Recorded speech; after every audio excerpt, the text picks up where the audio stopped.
നമുക്കിന്ന് സിമ്പിളായിട്ടുള്ളൊരു പയറ് മെഴുക്കുവരട്ടി വെച്ച് നോക്കിയാലോ? അതിനായിട്ട് നമ്മൾ കടയിൽ നിന്ന് മേടിച്ചുകൊണ്ട് വന്ന നല്ല നീട്ടം കൂടിയ അച്ചിങ്ങ പയറായിരുന്നേ. കടയിൽ നിന്ന് മേടിച്ചുകൊണ്ട് വന്നതായതുകൊണ്ട് തന്നെ ഒരു 20 മിനിറ്റോളം നമ്മൾ മഞ്ഞൾ വെള്ളത്തിലൊന്ന് മുക്കി വെക്കുന്നുണ്ട്. മഞ്ഞൾ തന്നെ വേണമെന്നില്ല, നമുക്ക് വിനാഗിരിയോ ഉപ്പോ ഒക്കെ ഉപയോഗിച്ച് ഒരു പരിധി വരെ നമുക്ക് വിഷാംശമൊക്കെ കളയാൻ പറ്റും കേട്ടോ. പിന്നീട് നല്ല വെള്ളത്തിൽ ഒരു 2-3 വട്ടം കൂടെ കഴുകിയെടുത്ത് പയറിനെ ചെറുതായിട്ടൊന്ന് മുറിച്ചെടുക്കണം. ഒരു സബോളയും കൂടെ നമ്മൾ കീറിയിടുന്നുണ്ട്. സബോള തന്നെയൊന്നും വേണമെന്നില്ല, നമുക്ക് ചെറിയ ഉള്ളിയാണേലും കീറിയിട്ടാൽ മതി. ഇവിടെ എരിവ് എന്തേരി ആയാലും കുഴപ്പമില്ലാത്തതുകൊണ്ട് തന്നെ നല്ല എരിവുള്ള കാന്താരിയും കൂടി ആട്ടോ ഇതിനകത്തേക്ക് കീറിയിടുന്നത്.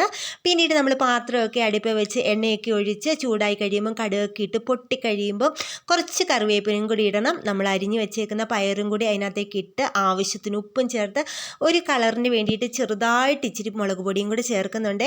പിന്നെ വെള്ളമൊന്നും ചേർക്കാതെ കൂടെ ഇളക്കി മൂടി വേവിച്ചാൽ മതി. നമ്മുടെ പയറ് മെഴുക്കുവരട്ടി റെഡിയാണ്. എങ്ങനെയുണ്ടെന്നൊന്ന് കമൻറ്റ് ചെയ്യണം കേട്ടോ. അപ്പം നമ്മുടെ വീഡിയോ ഇഷ്ടപ്പെട്ടാൽ ലൈക്ക്